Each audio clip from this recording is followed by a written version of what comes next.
hit that button. Perfect. All right, Alec, it's yours. Wonderful. Get this thing underway.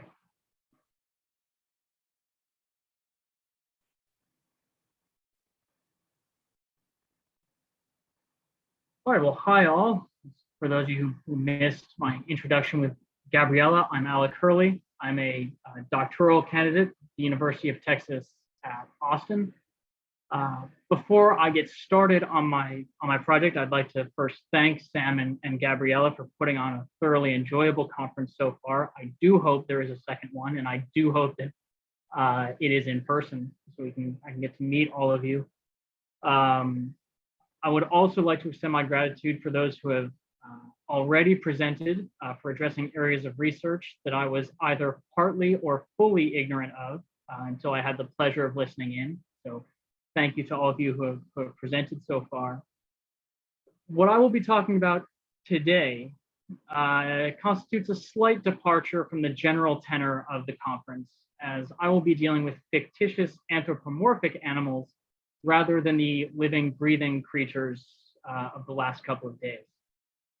To that end, I appreciated Andrew's insightful discussion yesterday on the ethics between humans and animals within a video game setting, as I thought that offered some measure of validation for my own project, that we didn't have to focus on live animals. So first, a brief bit of background or historiography on the intersection of animals, morality tales, and sport, and a bit of my own background on this project. So I first came across the cartoon frog pictured there on the side and the margins of an 1894 newspaper during my research for my comprehensive exams in the fall of 2019. So nestled within the hundreds of pages of the Internationale Illustrierte Athletenzeitung, the IIAZ as it will be referred to, housed within the Milo Steinborn collection at UT's Stark Center, was a small section of the paper entitled Athlete Humor. The first appearance of the column in the 53rd edition on January 7th, 1894, the champion humorist, as the editor called himself, wove into his introduction a morality tale. In 2017's Oxford Handbook of Sports History, David MacDonald claimed that it is not uncommon for modern sport writers to employ the frame of morality tales when dealing with ethical sports subjects. While fables themselves date back to the ancient Greeks, the emergence of the modern European morality tale traces its lineage back to the mid-18th century as a response to a new cultural climate. Between antiquity and the modern era, there exists a scattering of sport-based morality tales that have appeared in the discipline over the years. In 2005, Teresa Gualtieri wrote about a series of works from 15th century Italy that used the sport of falconry as a guide for a particular practice of secular morality. In analyzing these tales, she describes the hawks and falcons as models for human morality. Additionally, in a section on sport in the Middle East in that very same Oxford Handbook, Alon Rob addresses a collection of pre-Islamic tales roughly dated to the 14th or 15th century. The D.D. Korkut, help on pronunciation for anyone who knows better, lays out a series of interwoven stories of adventure and morality, wherein the primary suitor, Prince Bayrak, is faced with athletic challenges, often involving a triumph of physical skill as well as virtuous performance. What will follow next is an examination of the German fable itself, and then an assessment of the tale against two prominent cultural legacies in Germany from which the humor columnist drew. The first of which was the increasing formalization of weightlifting and strength performance in Europe around the 20th century. Second is the importance of the frog prince story within the German-speaking population during the long 19th century. Finally, a brief note of my own research is that this is a departure from my usual dissertation scholarship. Despite that, my fascination with the frog character, as demonstrated on this slide, has only increased with every burst of research into the area. Depictions on the history behind the character have eluded me thus far, so I'm content to work through comparisons between its sporadic appearances and connection to the fluid morality in a changing sports world at the turn of the 20th century. Taking the form of morality tales, drawn in part from the legacy of the masterful German poets and authors of the 18th century, the Woodland creatures of the athlete humor column in the IIAZ addressed pressing ethical concerns and dilemmas in the era of increasing formalization of sport. Through feats of strength and measured resistance, the menagerie portrayed the formative ideals of 19th century sport: fairness, personal accountability, and honor. Our tale begins in the woods of Hassendorf, a small village outside Vienna, roughly 400 kilometers due west of Munich. There, an all-Woodlands athletic competition would be held with competitors from clubs representing field mice, frogs, grasshoppers, and the like. Upon arrival, one athlete from the frog delegation, named Stammmeyer, immediately made an impression, boasting about the inferiority of the rest of the competitors, claiming none could lift even 50 grams, even with the aid of two hands. As the competition began, a bunny was the first to compete and effortlessly lifted a 3-pound head of cabbage overhead 10 times. When called upon by the referees to imitate the lift, the frog stammered that although he had bettered the lift at home, he was feeling unwell and could not compete. He pleaded for an opportunity to perform a completely different lift in about 4 weeks' time. The gathered tribunal convened and ultimately dismissed the frog's claim with the following judgment: Was ein Frosch ist, bleibt ein Frosch. What a frog is, remains a frog. The outlet which ran the fable was the Bavarian and Munich-based IIAZ, the largest sport newspaper in the German-speaking world, which claimed to reach over 100,000 weekly readers by the mid-1890s. The 2-year period from 1894 to 1895 produced the height of humor-related sport coverage.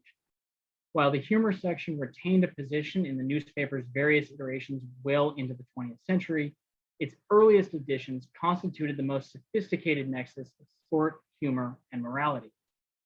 The column was defined in those early years through self-reflective and referential humor. Despite its early success, it was cut from the newspaper entirely in 1898. An 18-month absence in the humor section from January of 1898 to August 1899 coincided with the newspaper rebranding itself as the singular outlet for the German Athletic Association. These humorless years were a byproduct of the newspaper's attempt to professionalize its coverage as a type of trade publication. Despite the increase in journalistic coverage of sport events and heroic sport figures, as well as the dissemination of club and association news, the athlete humor section returned as a prioritized formal column in 1900. The resurrection of the humor section reflected acknowledgement by the leadership of the German Athletic Association of the importance of humor 2 ways: as a way to increase their messaging to both a broader audience and as a way to appeal to a younger audience. The morality tale I am focused on today predated the organizational shift of the newspaper. As such, in 1894, the state of how lifts were expected to be performed could vary wildly from show to show. As Dresden Archibald noted in a review of strength history, quote, to ensure that all could establish some claim to the mythical title of world's strongest man, each performer specialized. One would take a certain pet lift and become very good at it. Out of professional courtesy and to protect their own egos and reputations, these lifts would be avoided by their competitors. Then they could all claim they were the strongest man in the world at that particular lift. Returning to the fable, this is precisely what the frog character attempts to do. He wishes to perform his own unique lift at a different place and time. While the tale certainly makes him out to be a less than sympathetic character, he is shown to be out of touch with the current weightlifting community. Rather than reading the frog character as a braggart focused solely on winning, he should be understood as a strong man of an age prior, who made his living off of outlandish claims and individualized lifts. The fable expressed the downfall within old strength circles. As the old world of strength sport faded away, the frog character, emblematic of such dramatic lifting heroes such as Hans Beck, is held to account on this front. In this manner, the fable ushers in ground rules and perceptions of increasingly standard world of weightlifting, different than the various cultural past, and passing the message along to new generations of strength enthusiasts, readers, and performers alike. Centering the fable on the frog character is also eerily reminiscent of another legendary tale in the Germanic literary tradition. The choice is quite possibly a direct reference to the tales of the Brothers Grimm, specifically that of the Frog Prince.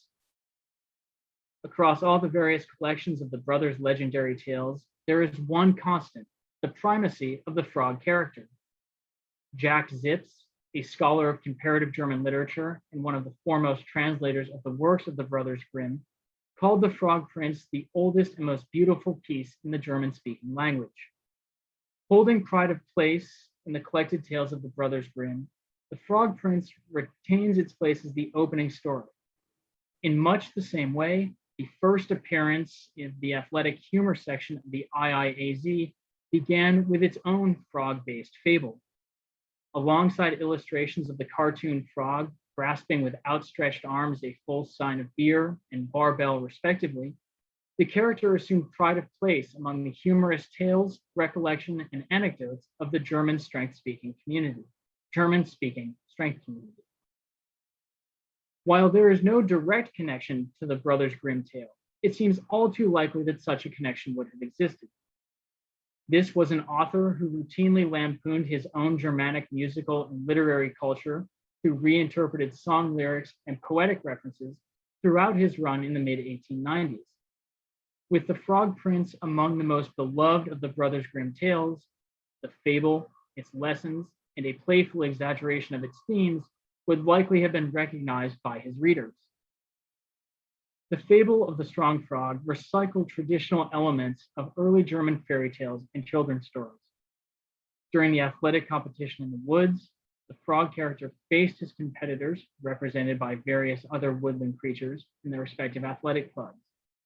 After watching his primary competitor, the bunny, calmly produce successful repetitions of an overhead lift, the frog stammers that while he performed a better lift earlier, he is unable to repeat the performance in front of the judges. Among the frog character's concerns regarding the lift are that the cabbage is too wet, he is unwell, and that such a lift would necessitate him dislocating his own arm.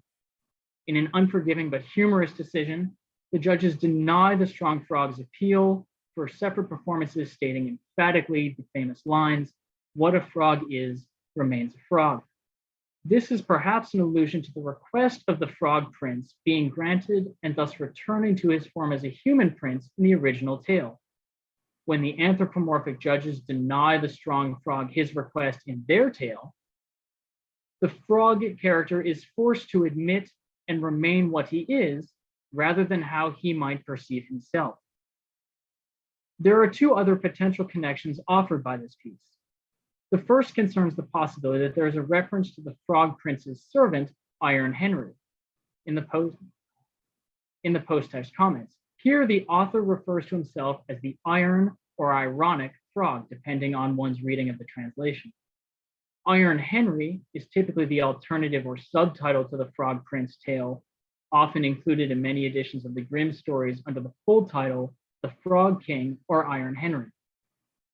The second connection is a bit more of a stretch, but there is a possibility of connecting the affinity for the woodland setting with the fresh air origins of the Turner movement. The published editions of the Brothers Grimm emerged concurrently with Friedrich Ludwig Jahn's outdoor-based fitness campaign. Both sought to highlight the lineage and unifying aspects of the German-speaking peoples. For the Brothers Grimm, it was the poetic and literary legacy of the 18th century, and for Jahn, it was the fiercely nationalistic German body. Reaching a broad swath of the German-speaking lands from Switzerland to present-day Estonia, the humor columnist would have been all too attuned to his readers' knowledge of their shared history.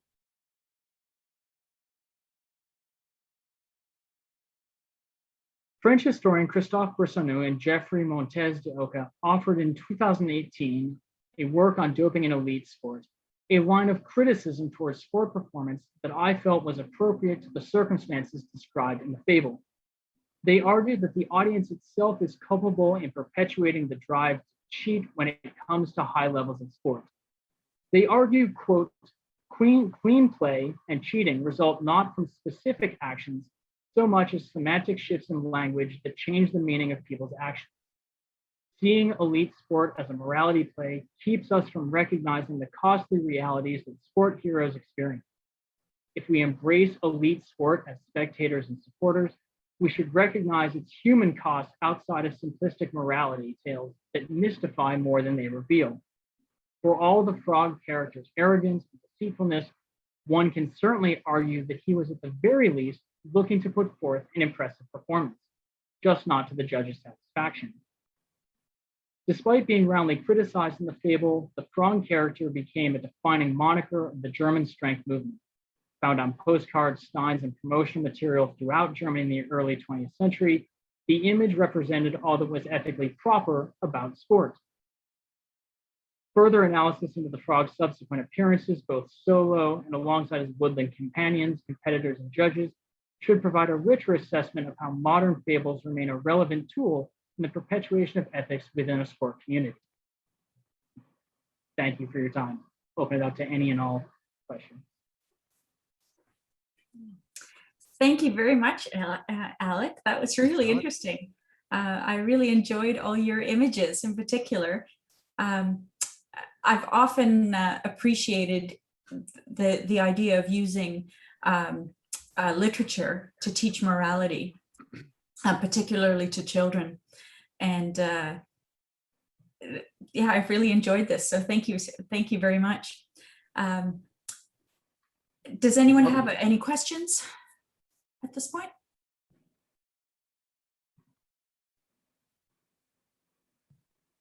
Well, perhaps while they're thinking, I could go back to your very last slide, which was great.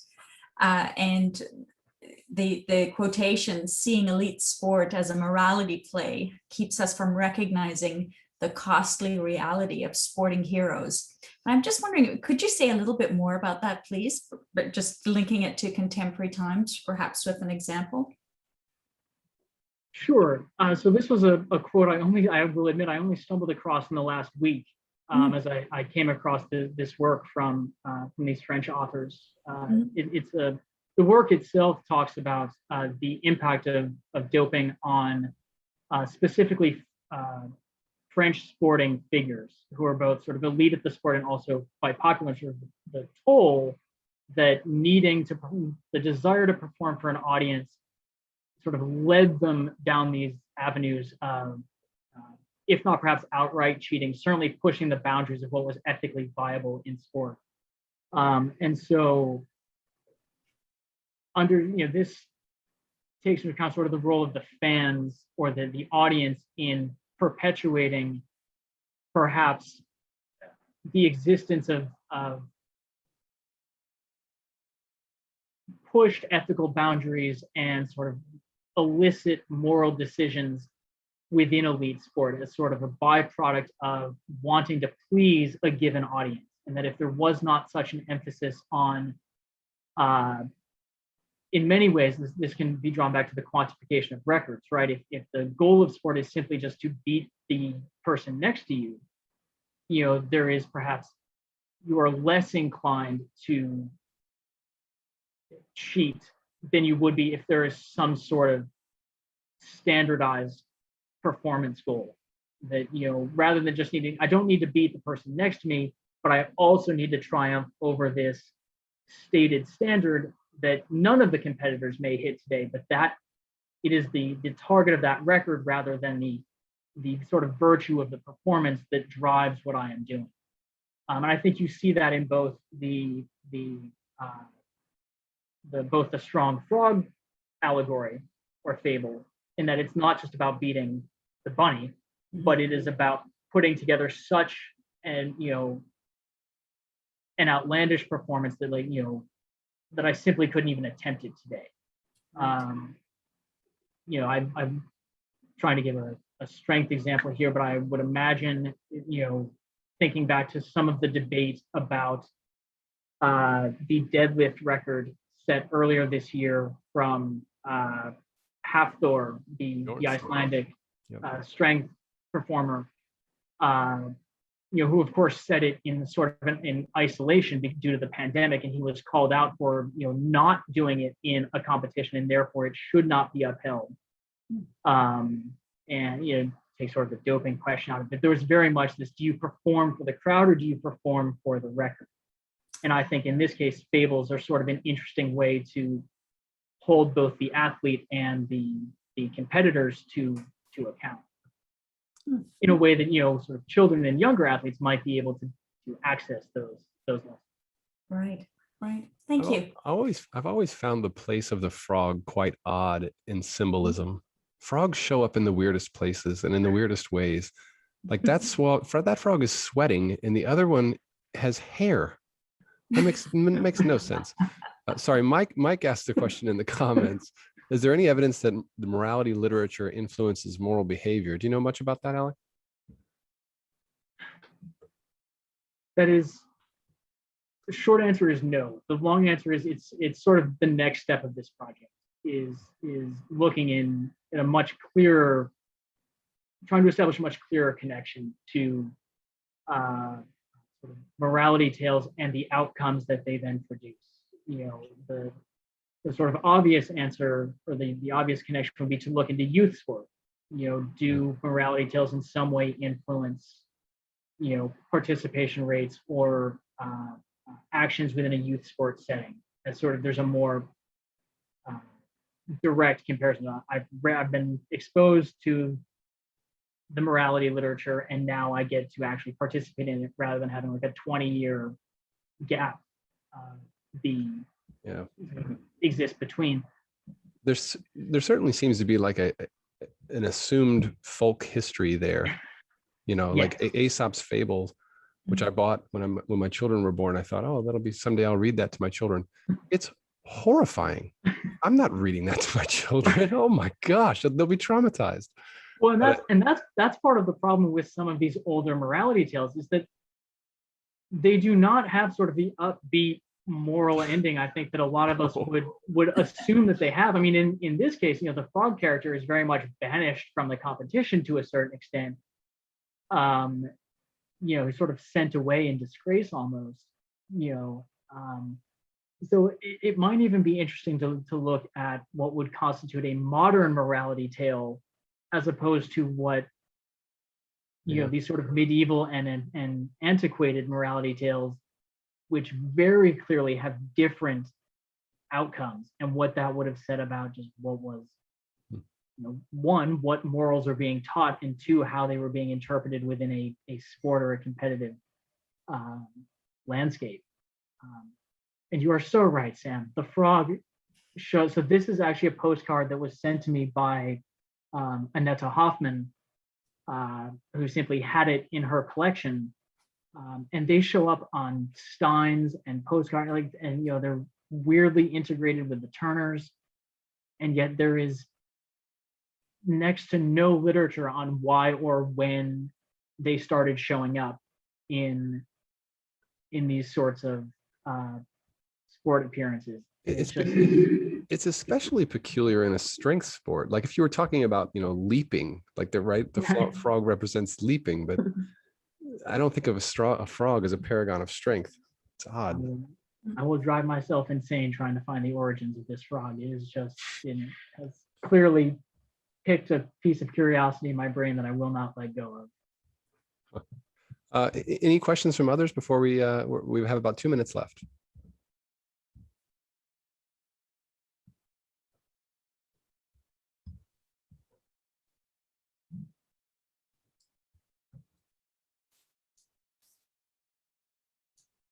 And if nothing else, I certainly don't mind heading to break a little early, if that is the consensus of the group. Well, thank you very much, Alec. That was really interesting, and I really enjoyed those images, especially of the frog. And Yeah, I think in ethics that whole idea of learning morality through history and historiography, as you put forward here. So thank you very much, and good luck with your research. Thanks, Alec. Thank you. Thank you for giving me the time. I appreciate it. All right. So we'll see everyone in a few minutes. We'll take a break, stand up, and we'll come back for Eric and Bob Fisher's talk. Yes. Thanks, everyone. All right.